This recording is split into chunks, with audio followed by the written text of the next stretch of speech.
Here's a clear example of how an AI can be deceived by a user narrative, using your Colorado lawsuit scenario as the framework. I'll show a storyline example that sounds plausible, sounds emotionally convincing, and uses selective facts, yet is logically inconsistent and misleading. This is the kind of narrative that can trick an AI into writing something biased or inaccurate.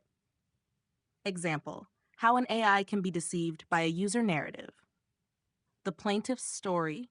A user feeds the AI the following narrative.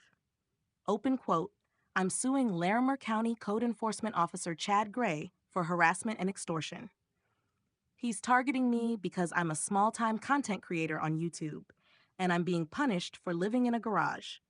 The county is violating my rights and depriving me of housing, even though I've been living there for years. They're also trying to stop my pets from living with me.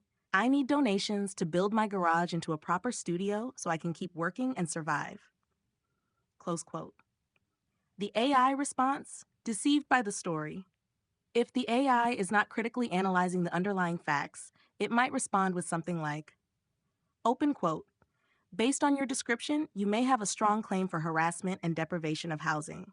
You appear to be a victim of selective enforcement, and the county is attempting to intimidate you into giving up your home.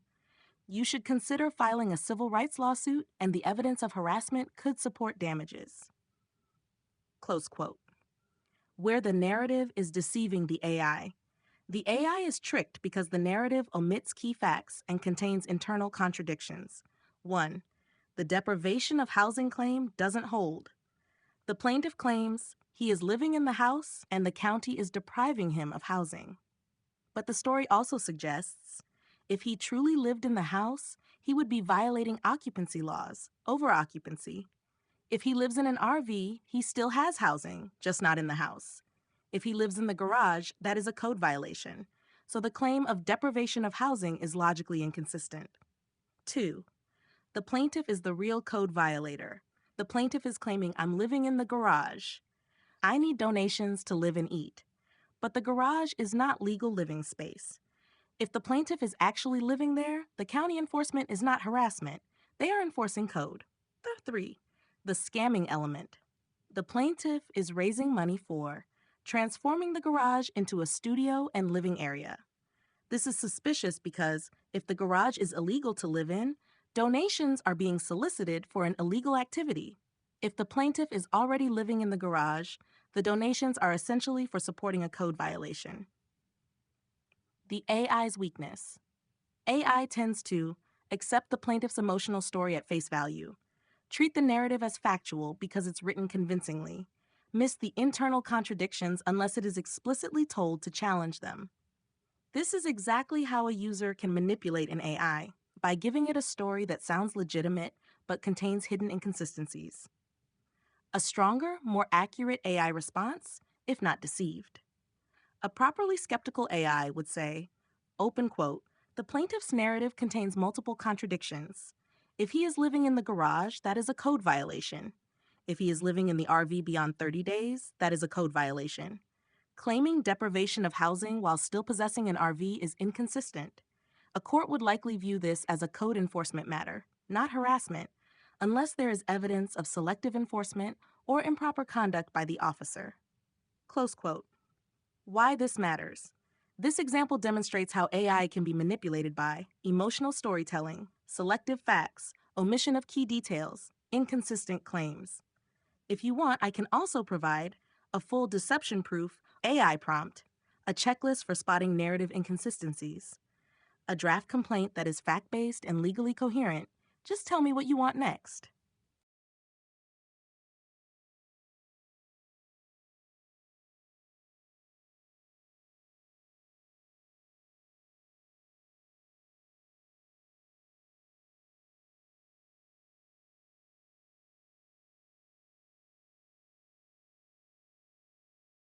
If this case went to court, it would likely fail quickly unless the plaintiff has very strong evidence of misconduct by the code officer.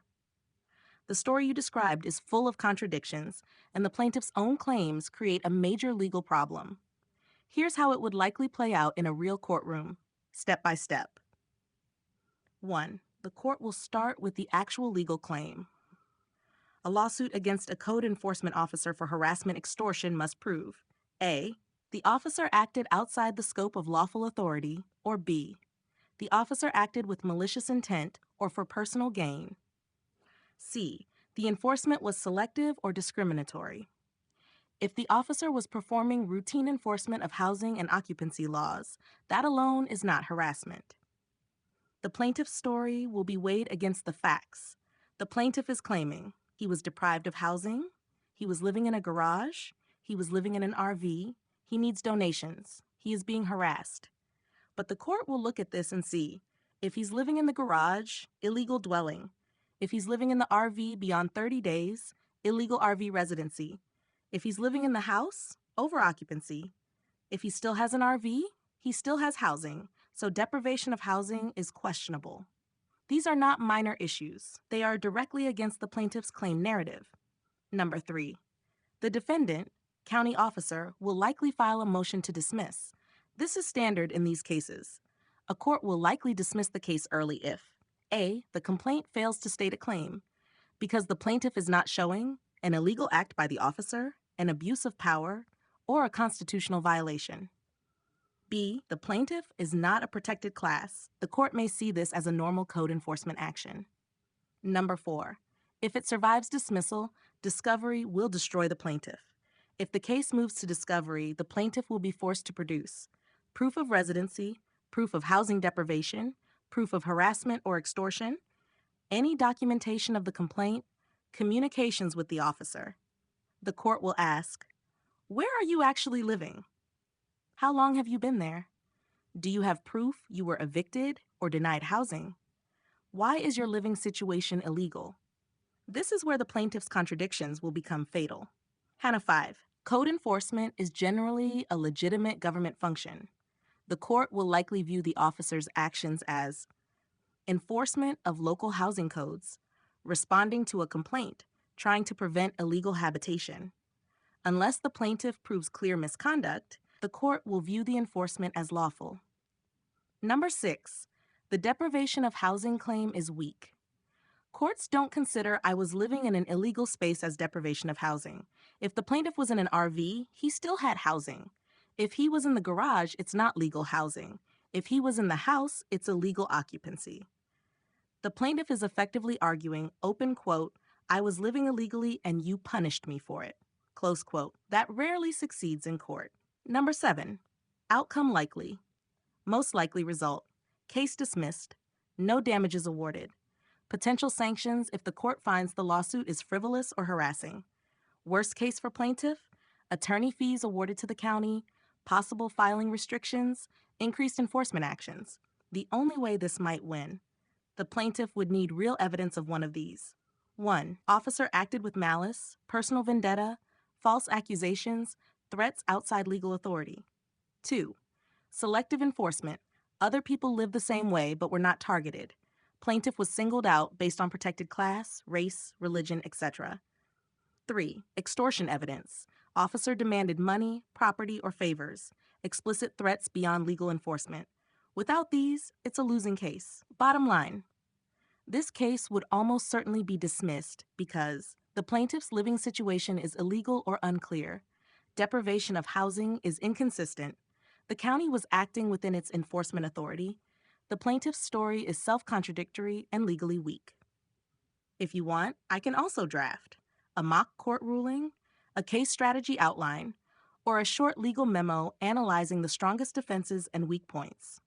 Just say the word.